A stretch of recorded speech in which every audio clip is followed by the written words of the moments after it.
Preparation can change the outcome definitely. कोई चीज़ आपको बता के की जाए और बिना बताए की जाए, दोनों में बहुत बड़ा फर्क है। इंडक्शन प्रोसेस को बहुत ज़्यादा इम्पोर्टेंस है।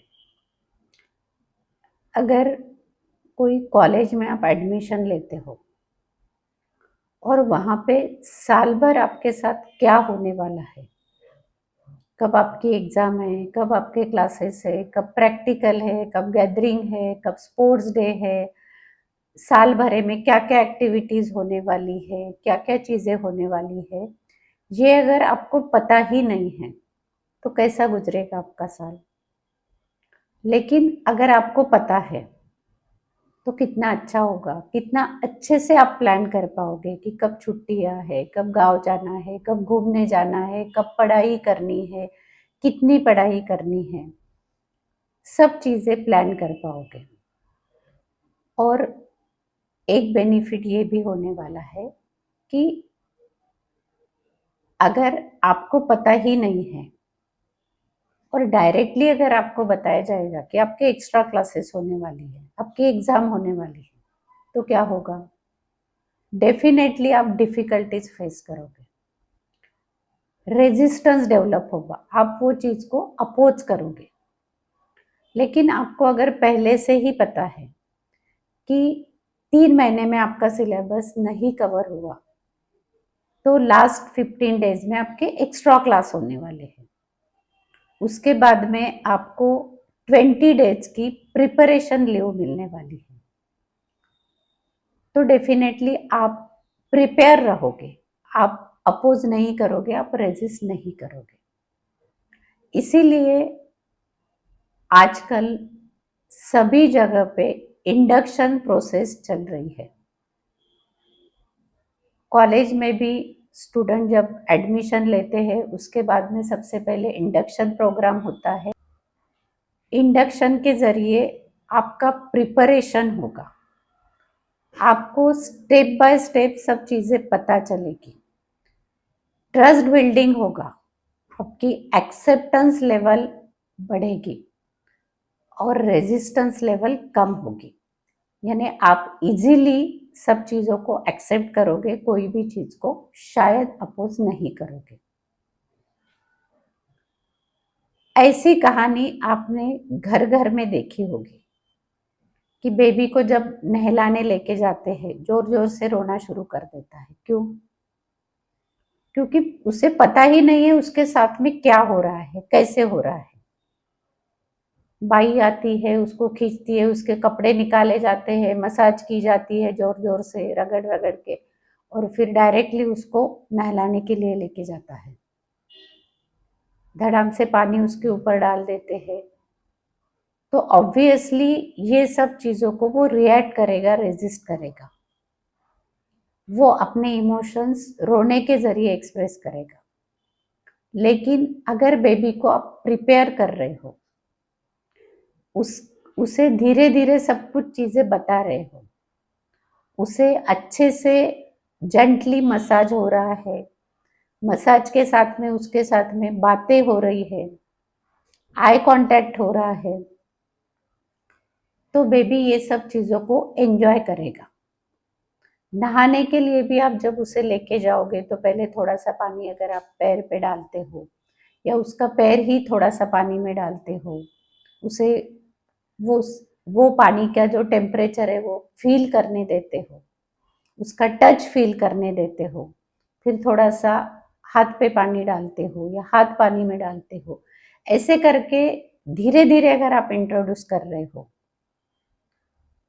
तो वो नहाने की प्रोसेस को एंजॉय कर पाएगा, इजीली एक्सेप्ट कर पाएगा। लेकिन इसके पहले, ये सब करने के पहले आपको ये समझना ज़रूरी है या एक्सेप्ट करना ज़रूरी है कि आपके बेबी को सब कुछ समझ रहा है, तभी आप उसे बताओगे ना। आपको अगर लग रहा है इसे कुछ नहीं समझ रहा है, जो मुझे करना है मैं करने वाली हूँ, तो कुछ नहीं होने वाला।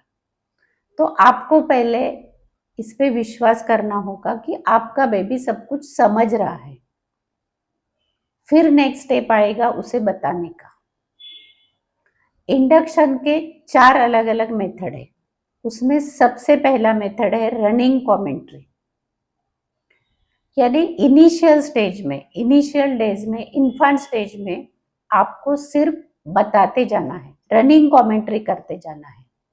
आप मसाज कर रहे हो बेबी का, कौन सा ऑयल यूज कर रहे हो, मसाज क्यों कर रहे हो, कैसे कर रहे हो, क्या क्या बेनिफिट हो रहे हैं मसाज से, आप बेबी को नहला रहे हो, पानी कैसा है, ठंडा है, गर्म है, क्या इस्तेमाल कर रहे हो आप, चने का आटा इस्तेमाल कर रहे हो, साबुन इस्तेमाल कर रहे हो, क्यों लगा रहे हो, क्यों नहला रहे हो, ऐसे सब कुछ चीज़ों के बारे में, जो कुछ भी आप कर रहे हो उसके बारे में अगर आप बोलते जाओगे, रनिंग कमेंट्री करते जाओगे। आप खाना बना रहे हो तो खाना बनाते वक्त आप क्या खाना बना रहे हो, कैसे बना रहे हो, क्यों बना रहे हो, ये सब कुछ के बारे में अगर आप सिर्फ बोलते जाओगे, रनिंग कमेंट्री करते जाओगे, तो क्या होगा कि आपके बेबी को ये सब चीजें धीरे धीरे पता चलेगी।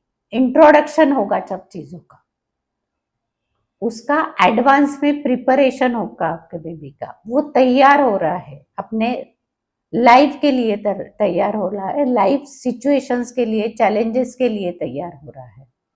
आपको सब इंफॉर्मेशन देना है, सिर्फ बेबी को बताते जाना है, वो सब ग्रास्प कर रहा है, सब समझ रहा है, आपको सिर्फ बोलते जाना है। उसे कहते हैं रनिंग कमेंट्री। जब तक आपका बेबी 1 साल का नहीं हो जाता, जब तक आपको सिर्फ रनिंग कमेंट्री करना है, जो कुछ भी आप कर रहे हो उसके बारे में सिर्फ बोलते जाना है। जब आपका बेबी 1 साल का हो जाएगा, उसके बाद में रनिंग कमेंट्री को बोलते हैं सीडिंग, यानी थोड़ा सा आपको डिटेल में जाना है, जो कुछ प्रोसेस आप बता रहे हो, जो कुछ चीजें आप बता रहे हो, उसे थोड़ा डिटेल में जाना है, जिसे कहा जाता है सीडिंग। दूसरा मेथड है एक्सपीरियंशियल लर्निंग। छोटे बेबीज बहुत ज्यादा क्रिएटिव होते हैं, उनमें बहुत ज्यादा इमेजिनेशन होता है, उनको अपने आजू बाजू का पूरा इन्वायरमेंट एक्सप्लोर करना है, समझना है, क्योंकि वो प्लैनेट अर्थ पे नए हैं। उनके लिए सब चीजें नई है, उनके लिए सब एक्सपीरियंसेस नए हैं। हम यूज टू है सभी एक्सपीरियंसेस के लिए। हमें पता है कि हम हाथ में, हमारे हाथ से अगर पेंसिल गिर रही है तो वो नीचे ही गिरने वाली है, नीचे ही जाने वाली है, क्योंकि हमने ग्रेविटेशनल लॉ सीखा है, लॉ ऑफ ग्रेविटी हमने सीखा है, ग्रेविटेशनल फोर्स के बारे में हमें पता है। लेकिन आपका जो बेबी है उसे नहीं पता, उसके हाथ से अगर पेंसिल गिर रही है तो उसके हाथ से पेंसिल गिरी, नीचे जमीन पे जाके गिर गई, उसे थोड़ी पता है ना लॉ ऑफ ग्रेविटी। वो शायद पेंसिल उठाएगा, फिर से गिराएगा, क्योंकि उसे सीखना है, समझना है कि क्या होता है। पेंसिल मेरे हाथ से जब छूटती है, पेंसिल मेरे हाथ से जब छूटती है तो क्या होता है, ऊपर जाती है, नीचे जाती है, कहाँ जाती है। तो जब वो बार बार वो चीजें करेगा, यानी एक्सपीरियंस लेगा, वो चीजों का रिपीटेड एक्सपीरियंस लेगा, तभी वो सीख पाएगा, तभी वो सीख उसके दिमाग में पक्की होगी कि मेरे हाथ से पेंसिल गिरी तो वो नीचे जाने वाली। तो आपको बेबी को ऑब्जर्व करना है कि क्या कर रहा है वो, ये रिपीटेड एक्टिविटी क्यों कर रहा है, उसके पीछे क्या रीजन है, उसका सीखने का रीजन है, समझने का रीजन है।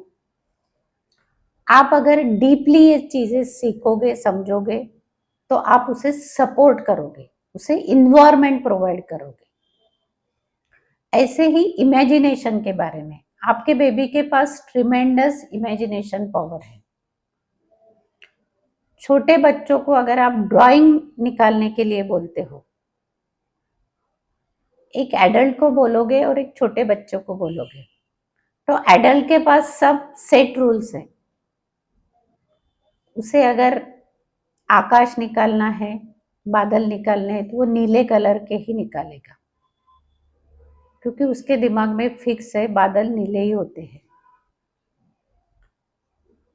लेकिन बेबी कौन से भी कलर का निकाल सकता है, वो कोई भी चीज इमेजिन कर सकता है। उसके बादल लाल हो सकते, पीले हो सकते हैं, ग्रीन हो सकते, कोई भी कलर के हो सकते हैं। और यहाँ पे आपको एक बात समझना है कि आपको उसे रोकना नहीं है वो चीज करने से। आपको एक सेट चीज उसके दिमाग में नहीं डालना है कि बादल नीले ही होते हैं, पेड़ ग्रीन ही होते हैं। ऐसी कोई भी सेट रूल आपके उसके दिमाग में नहीं डालना है, क्योंकि उसकी इमेजिनेशन पावर खत्म हो जाएगी, उसका जो एक्सपीरियंशियल लर्निंग प्रोसेस है वो खत्म हो जाएगा। अगर जेब्रा निकालना है तो black and white he strip निकालनी है, ऐसा कोई सेट रूल नहीं है। जेब्रा है ब्लैक एंड व्हाइट कलर का, लेकिन ड्राइंग में हम कौन सा भी कलर यूज कर सकते हैं। तो आप बेबी को अगर बोलोगे तो वो कौन से भी कलर का निकाल सकता है।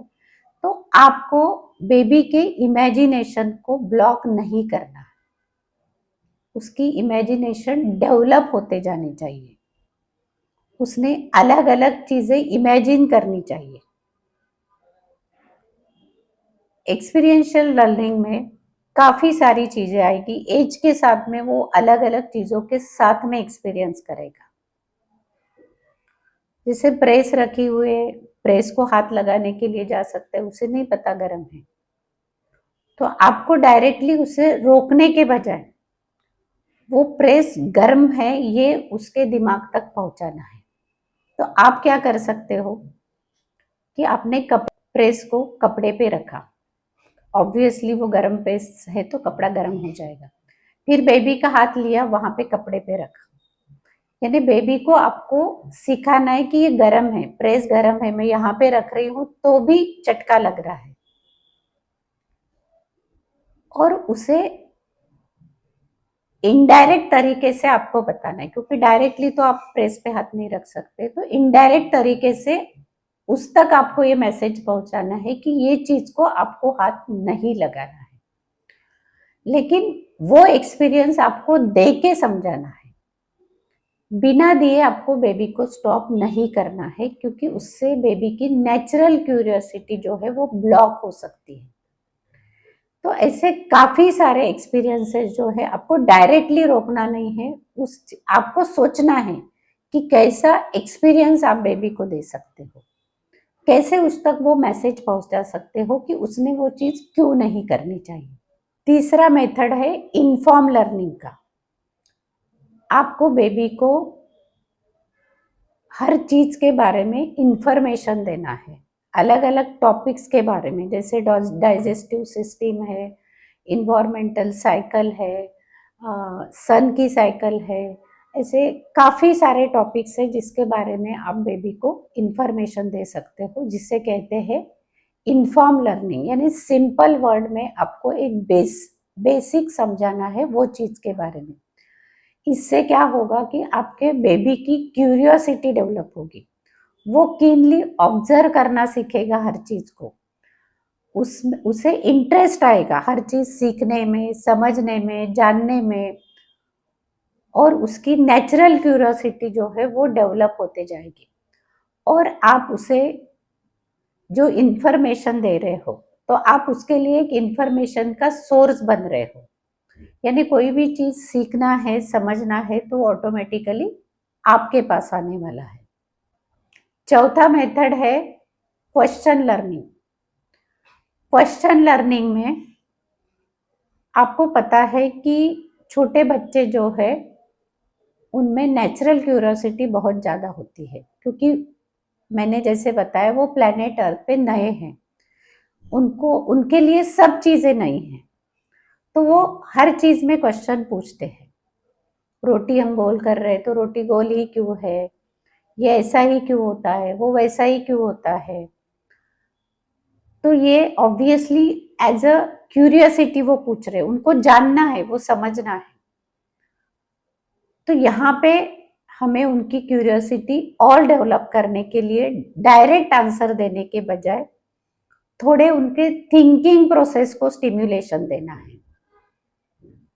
उनको उल्टा क्वेश्चन हमें करना है कि उन्होंने पूछा रोटी गोल ही क्यों है, तो अगर स्क्वायर बनाई तो क्या होगा, ट्रायंगल बनाई तो क्या होगा, गोल कैसे बनती है, फिर लास्ट में ऐसे डिस्कस करते करते फिर गोल क्यों है ये आंसर के पास आओगे। लेकिन पहले आपने क्या किया, उनके थिंकिंग प्रोसेस को स्टिम्युलेट किया, उनको सोचने पे मजबूर किया और फिर उनको उनके क्यूरियोसिटी उनकी सेटिस्फाई की।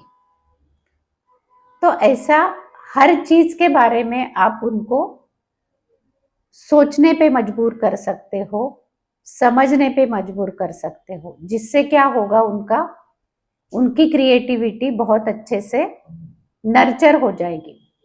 फीड कर रहा है, उसे सब चीजें पता है, उसके साथ में क्या हो रहा है, उसके आजू बाजू में क्या हो रहा है, उसके पेरेंट क्या कर रहे हैं, क्यों कर रहे हैं, उसके कहाँ पे लेके जा रहे हैं, क्यों लेके जा रहे हैं, सब कुछ पता है। अभी मैं आपको एक सिंपल एग्जांपल देती हूँ कि घर पे जैसे ही कोई गेस्ट आते हैं तो सभी पेरेंट्स की इच्छा होती है कि बच्चों ने उनके साथ में जाके घुल मिल जाना चाहिए, बात करनी चाहिए। और बच्चे क्या करते हैं, शर्माते हैं, ज्यादातर बच्चे शर्माते हैं, पीछे छुप के रहते हैं, बात नहीं करते, बोलते नहीं, नाम पूछने के बाद भी बोलते नहीं। ऐसे क्यों होता है, क्योंकि इंडक्शन प्रोसेस प्रॉपरली नहीं हुआ। अगर इंडक्शन प्रोसेस प्रॉपर हुआ तो इससे बहुत बेहतर रिस्पांस मिलने वाला है। जो गेस्ट आपके घर पे आने वाले हैं, अगर आप पहले से बच्चों को इन्फॉर्म कर रहे हो कि कौन गेस्ट आने वाले हैं, वो कैसे है, उनका आपके साथ में क्या रिलेशन है, वो लोग कौन है, उनका आपका बॉन्डिंग कैसा है, वो आपके बेबी के लिए कितने क्यूरियस, आपके बेबी को देखने के लिए, उसके साथ बात करने के लिए, ये सब चीजें अगर आप पहले से बताओगे तो आपका बेबी उनको बहुत अच्छे से वेलकम करेगा और उसका भी उनके साथ में उतना ही अच्छा बॉन्डिंग होगा।